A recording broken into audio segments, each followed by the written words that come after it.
My stepdaughter accused me of being the cause of her parents' divorce and further said she'd never forgive me until I divorce her mom too. When I tried to reprimand her, she took to social media to tell lies to tarnish my image. So I also took action. What happened next was rather unbelievable. I will tell you everything. First, let me quickly thank you for your continuous support. This means a lot to us. If you enjoy the stories we share, kindly subscribe to this channel. It will be great if you can leave a comment on which city you are watching from. We might just give you a shout out in our next story.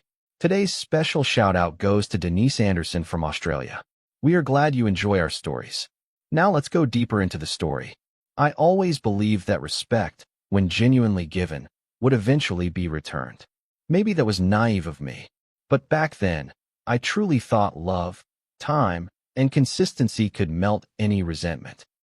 Even that of a teenage girl mourning her broken family. My name is Marcus Bell. I'm 48, own a modest but steady HVAC company in southern Georgia, and until recently, I was married to a woman named Lisa. She was my second chance at love after a rocky first marriage, and I thought I was hers too. We met at a community volunteer event, hit it off slow and soft, like two people who knew better than to rush. Lisa had a daughter, Chloe, who was 13 at the time, and though she was standoffish, I chalked it up to teenage angst. I wasn't her father, and I didn't try to be. I just tried to be steady, present, safe. The first year was tolerable. Chloe wouldn't engage unless spoken to, kept her earbuds in during dinner, but she wasn't hostile, not outright. I never forced conversation. I let her set the pace. Lisa would nudge her, say hi to Marcus, baby, but I'd wave it off. It's okay, I'd say, and I meant it. I figured she'd come around. But when we got married, quiet courthouse, no big ceremony, something in Chloe hardened. She didn't hide her contempt anymore. Cold stares, sarcastic remarks, slammed doors. Still, I told myself, she's grieving the end of her family. Give her time. I'd made that promise to myself and to Lisa, but no amount of patience could have prepared me for that night.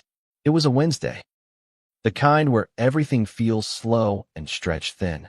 Lisa made dinner, lemon pepper chicken and mashed potatoes, Chloe's favorite. I thought maybe, just maybe, we could have one decent meal together. Halfway through, with no warning, Chloe looked up from her plate, locked eyes with me, and said, "You know, I'll never forgive you for what you did to my family." The room dropped 10 degrees. Lisa's fork froze midair. "Chloe," she said, sharp but unsure. I tried to keep my voice calm. "What do you mean?" Chloe leaned back, folded her arms, and sneered. "You think I don't know? You're the reason my parents split. Mom was sneaking around with you before they even divorced." "That's not true," I said, trying to stay composed, though my jaw had clenched so tight I felt my molars ache. "You're a homewrecker," she snapped, "and I'll never accept you. Not unless you leave her the way you made Dad leave us." Lisa stood then. "That's enough, Chloe." But Chloe didn't stop. "You ruined everything, and you think you're just going to sit here like nothing happened? I hope she wakes up and sees what a mistake you are."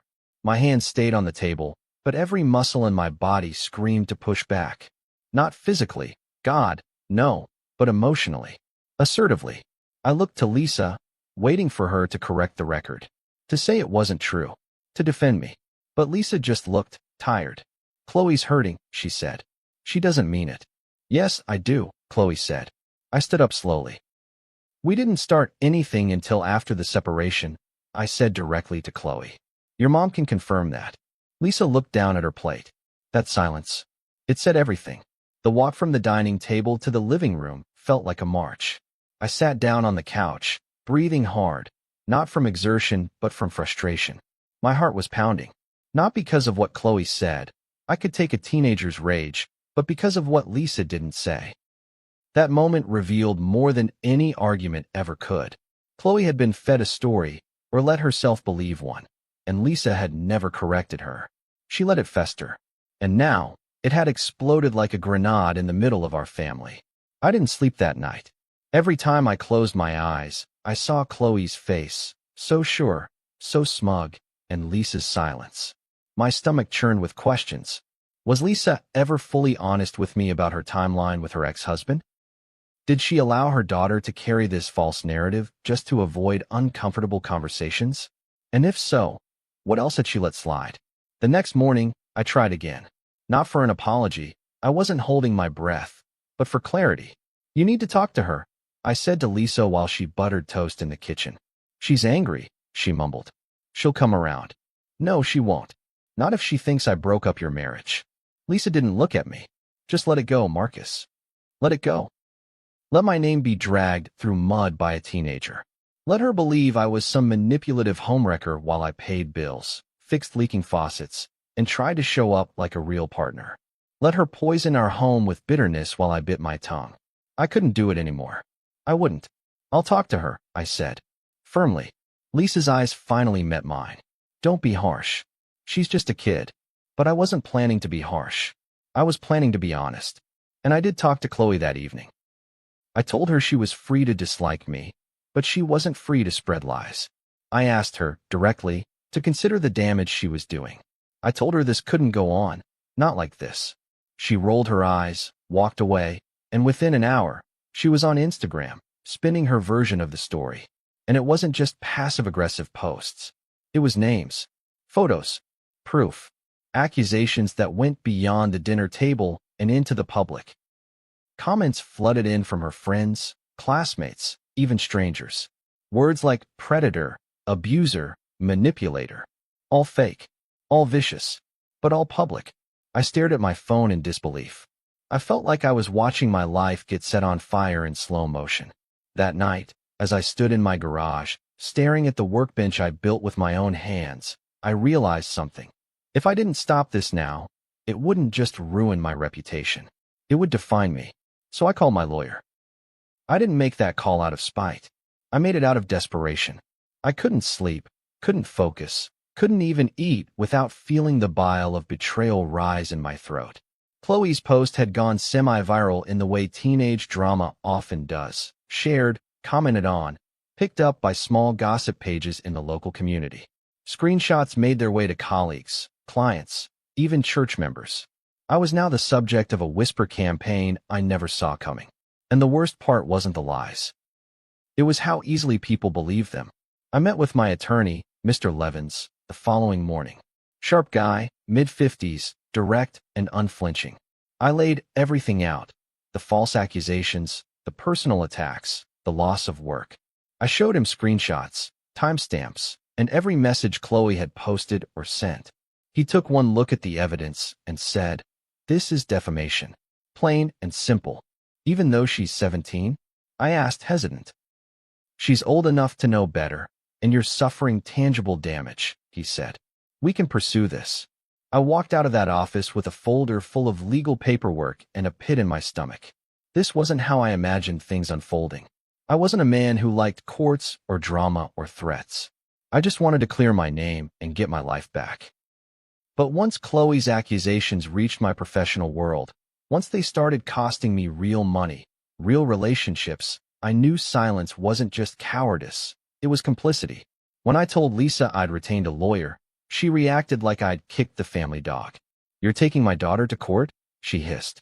"I'm defending myself," I said calmly. "She's slandering me online. I've already lost 2 contracts this week. People believe her. She's a child, Marcus. She's nearly an adult, and she's acting with full intent." Lisa's face crumbled into something I couldn't recognize. Anger, disbelief, maybe even guilt, but she didn't say much after that. She stormed out of the room, and for 3 straight days, we barely spoke. I could feel the house fracturing beneath us, tiny cracks in every corner, every silence, every awkward dinner where no one made eye contact. Chloe avoided me completely, though I knew she saw the lawsuit notification. She'd gone even harder online after that. More stories, more lies. But she made a mistake. She posted a video, me in the background, overheard talking about her behavior. She cut and spliced it to sound incriminating. But the full footage? It was from our security cameras, which showed me calmly explaining to Lisa that I wouldn't allow Chloe to continue spreading misinformation. No threats, no yelling, just facts. My lawyer said it was a gift, proof of manipulation and malice. By the end of the week, the legal wheels were fully in motion. We served Chloe through her school counselor, something I never wanted to do, but legally had to. That's when the war really began.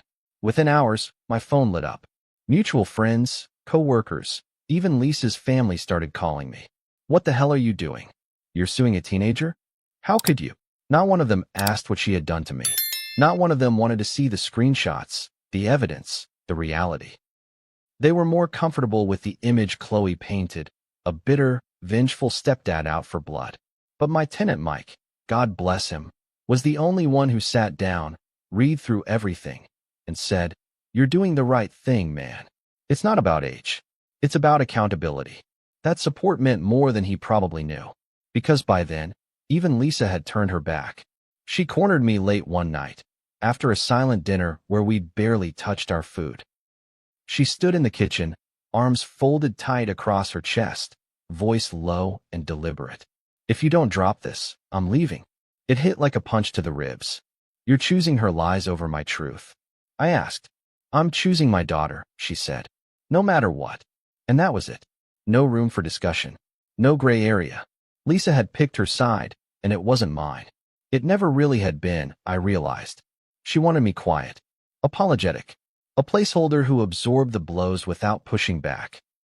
But I wasn't built that way. I never had been. That night, I sat on the couch while she packed a bag and went to stay with a friend. Chloe stayed in her room, probably gloating. I watched old reruns on mute and wondered how my life unraveled so quickly. From husband to defendant, from protector to villain, all for defending myself. I didn't sleep much, but I didn't waver either. The next morning, Lisa returned, papers in hand. "If this is the road you're going down," she said, placing the divorce forms on the counter, "then this is mine." I stared at the signature line. My hands didn't shake. My voice didn't crack. "Okay," I said, and I meant it. I always thought that when a marriage ended, it would feel like something collapsing, loud, tragic, like a house fire. But that morning, standing in the kitchen barefoot in a plain gray t-shirt, staring at divorce papers that still smelled like printer ink, it didn't feel like fire. It felt like fog. Slow, quiet, suffocating in its stillness. Lisa didn't wait around after she dropped them off. She didn't cry or plead or argue. She didn't look at me as she set the pen beside the packet and turned to leave. The door shut behind her like it had somewhere more important to be. I stood there for a long while, unmoving. The clock ticked above the fridge, distant and uncaring. Chloe's door remained closed upstairs, as if untouched by the seismic shift downstairs. It hit me then, how quickly a home can stop feeling like one. How walls that once held laughter could now feel like barriers. Walls keeping me from the truth, from trust, from any sense of safety. I signed the papers by noon. It wasn't an act of revenge. It wasn't even defiance. It was clarity. That moment told me everything I needed to know about who I'd married. Lisa wasn't choosing Chloe because she believed her. She was choosing Chloe because it was easier. Easier than facing what her daughter had become. Easier than taking a hard look at her own silence. Her own role in letting this all escalate.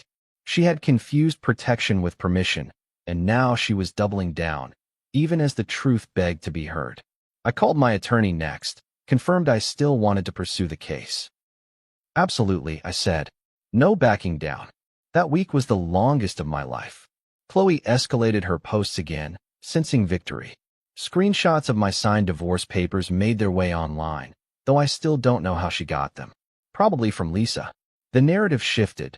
Now I was not just a toxic stepfather, but a man whose own wife had left him because of his cruelty. Even his wife couldn't stand him, one comment read. Another, "Imagine suing a kid because she told the truth." Scary. But I kept my head down. My team and I gathered more evidence. We subpoenaed metadata from her accounts. Got affidavits from clients who had dropped me because of the rumors.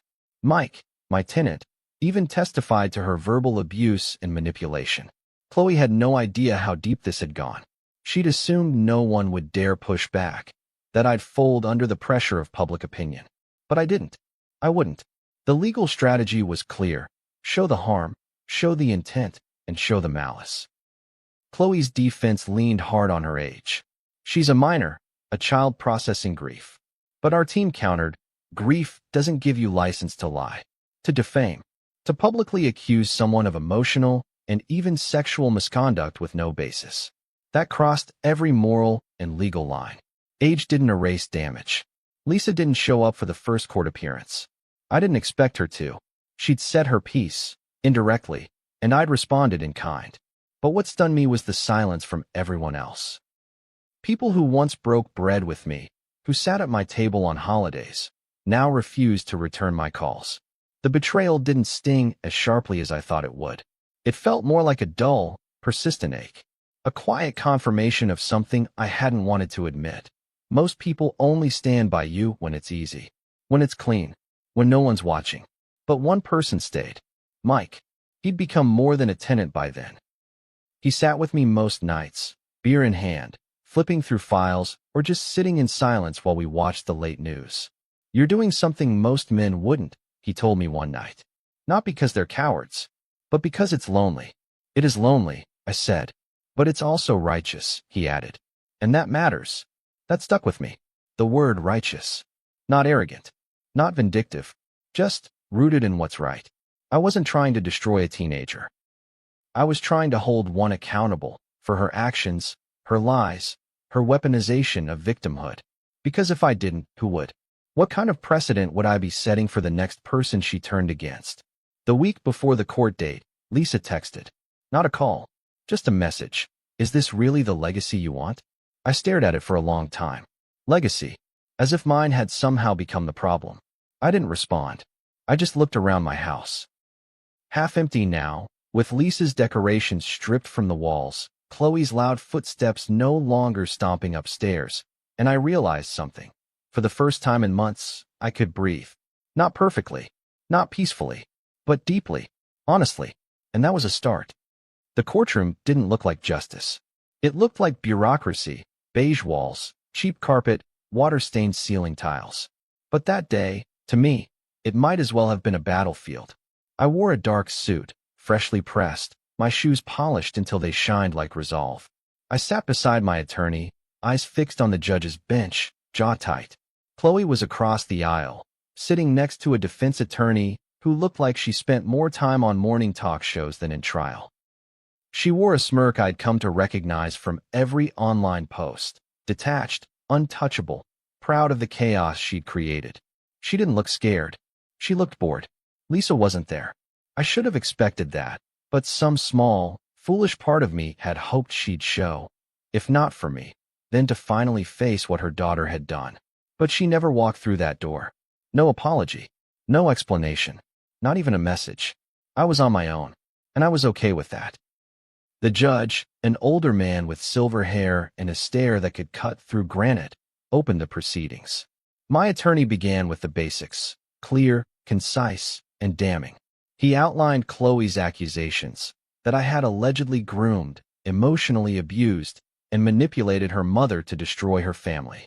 He presented the social media posts, the doctored video, the DMs to classmates encouraging them to spread the truth. He then laid out the consequences. Canceled contracts, withdrawn business deals, even threats I'd received from strangers online. The room was silent except for the clicking of the court reporter's keyboard. Then came the footage. My lawyer had obtained full, unedited security footage from our living room cameras. We watched as Chloe's voice called out from off-screen in the viral clip, but now we saw the full conversation. Me calm. Me measured. Her, twisting facts, storming away. It wasn't dramatic. It was mundane. And it told the real story. I was never a threat. I was a man defending himself in his own home. The judge leaned back in his chair after watching it. So the clip was intentionally edited to mislead. Yes, Your Honor, my attorney said. And this wasn't a one-time incident. This was a sustained, calculated campaign to smear my client's name and destroy his livelihood. When it was the defense's turn, they leaned hard on Chloe's age. She's 17, the attorney said, standing like she was about to deliver a TED Talk. She's navigating trauma. Her parents' divorce, her sense of security, all of it crumbled. And in that grief, she spoke out. Maybe too loudly, but not maliciously.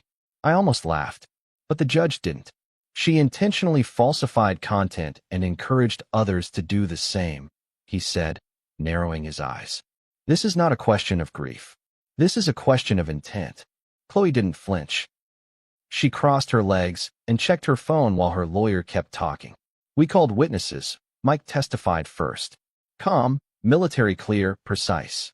He described how Chloe lied about me in front of guests, how Lisa never corrected her, how the online posts didn't match the man he lived beside for 5 years. A former client of mine followed, a woman who had canceled our contract after reading Chloe's posts. She admitted she regretted it once she saw the full context. By lunch, the courtroom had shifted. The smirks had faded. Chloe looked smaller in her chair now, her posture slouched. She stopped checking her phone. Maybe she realized this wasn't just a stunt anymore. Maybe she saw that truth had teeth. After closing arguments, we waited. The judge requested a brief recess before delivering his ruling. I stepped outside into the hallway, the fluorescent lights above buzzing like static. My hands were cold, not from fear, but from the weight of it all. Years of walking on eggshells, of being miscast as the villain, of losing a marriage to lies and cowardice. This was the moment I had fought for. Not to punish, but to reclaim. When we were called back in, the judge didn't waste time. I find in favor of the plaintiff, he said. Just like that. The courtroom didn't explode. No gasps. No dramatic music. Just a verdict, clean and final. Chloe was ordered to issue a public retraction, delete all defamatory content, and pay a symbolic monetary fine. Nothing that would cripple her future, but enough to mark that what she did had consequences. Her attorney nodded. Chloe stared at the floor. I didn't look for Lisa afterward. I didn't need her approval. I didn't need her acknowledgement. Because what mattered most to me in that moment was this. I had my name back. My dignity. My truth. Validated not by opinion, but by fact. Outside the courthouse, Mike was waiting. He slapped me on the back and handed me a coffee. Well, he asked. I smiled, the first real one in weeks. It's over. No, he said, grinning. It's just beginning. He was right. The damage wasn't magically undone. Some people would always believe the worst version of me. Some clients would never come back. But I had drawn a line. I had stood up, not just to Chloe, but to everyone who expected me to stay silent. And I hadn't wavered. I had chosen truth, even if it cost me everything else. Winning in court didn't feel like winning at all. It felt like pulling a knife out of your back only to realize it had already poisoned your blood. The truth was finally on paper, signed, sealed, and certified by the law. But in the real world, in the murky space between gossip and memory, the damage lingered. There were people who still believed Chloe, or at least wanted to. Because belief doesn't always hinge on facts. It hinges on who you're comfortable seeing as the villain. And for too many, I was the easier target. After the ruling, Chloe vanished from my life almost entirely. Her online posts were wiped clean within 24 hours. Her retraction, court-ordered and sterile, was buried under new content. Pictures of her dog, Starbucks drinks, selfies with cryptic captions like he said/she said. There was no apology, not even a private message. Just silence, thick and deliberate. Lisa reached out the following week. It started with a voicemail. Soft-spoken, hesitant, like she was calling from the bottom of a well. Marcus, I just wanted to say I heard about the verdict. I didn't think it would go that far. I didn't expect any of this. If you want to talk, just call me. I'm around. She sounded tired. Not sad. Not regretful. Just worn out by the reality she'd refused to face. I didn't call her back.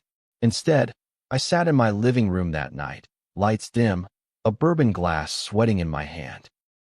Mike was over, as usual, sitting across from me with his usual brand of unfiltered insight. You gonna respond? No point, I said. Closure, he said with a shrug. People crave it. She's not offering closure, I said.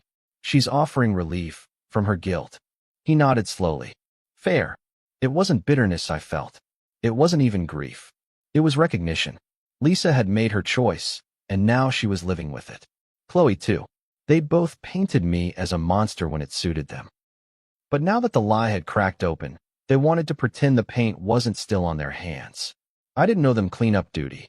The fallout hit in subtle ways. Friends who once joked in my kitchen now avoided eye contact at the grocery store.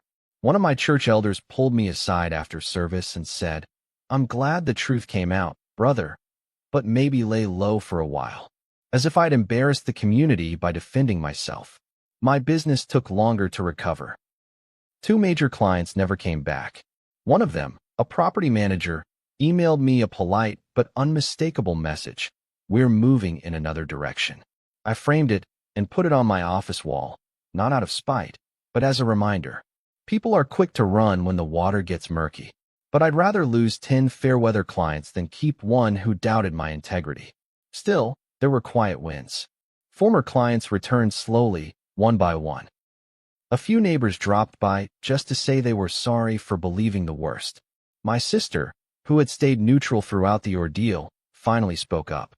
"You deserved better from her," she said, meaning Lisa. From both of them. It felt good to hear it, more than I expected. Validation is funny like that. You think you don't need it until it comes. And then you realize how starved you were for someone to simply see you. Chloe's lie had cost me my marriage, my peace, and months of my life.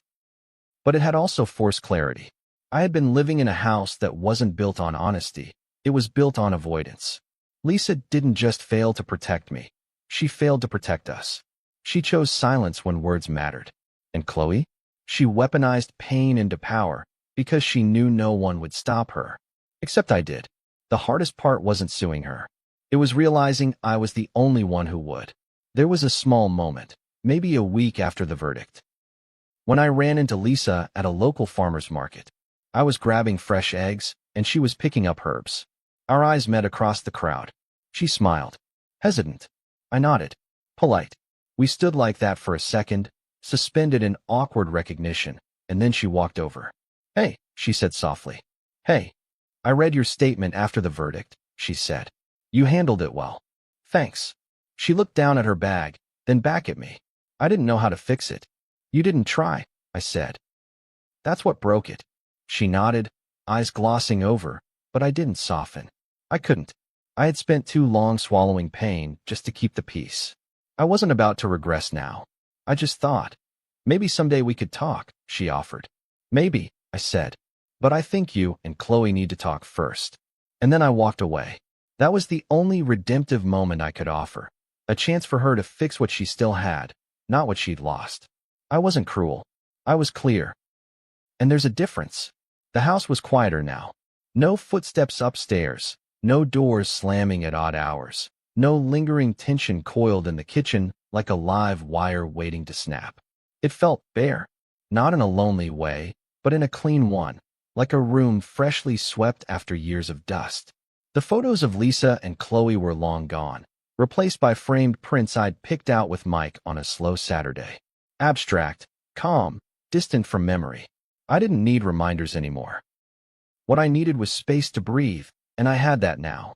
The divorce finalized without fanfare. Lisa didn't contest anything.